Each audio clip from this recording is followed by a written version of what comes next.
ஏன்னா நேற்றுக்கு இயக்கத்தை ஆரம்பிச்சு இன்னைக்கே நான் தான் முதலமைச்சர் ஆக வேண்டும்னு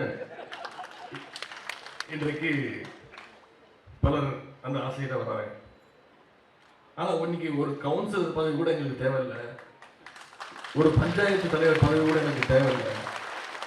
எங்களுக்கு கொள்கை முக்கியம், சமுதாய தொண்டு மட்டுமே முக்கியம் அப்படின்னு பெரியார் காலத்திலிருந்து நீங்க அதெல்லாம் செஞ்சுட்டு வரீங்க.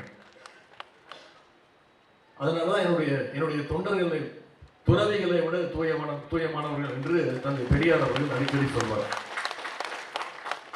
ஆனா அந்த துறவிக்கு கூட ஒரு ஆசை இருக்கும், நான் இறந்த பிறகு சொர்க்கத்துக்கு போவோம் அப்படின்ற அந்த ஆசை இருக்கும்.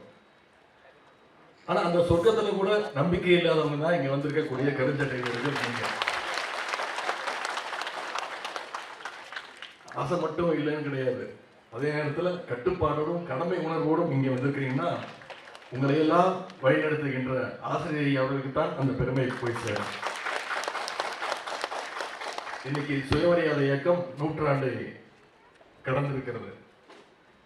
திராவிட முன்னேற்ற கழகம் பவள விழாவை தாண்டி இருக்கிறது, கொண்டாடி இருக்கிறது.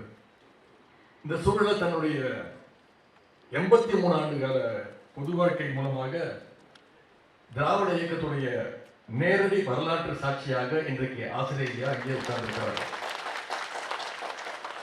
இன்றைக்கு பெரியாருடைய கொள்கைகள் நாடு முழுவதும் வெளிநாடுகள் உட்பட இன்னைக்கு பரவிட்டு இருக்கு.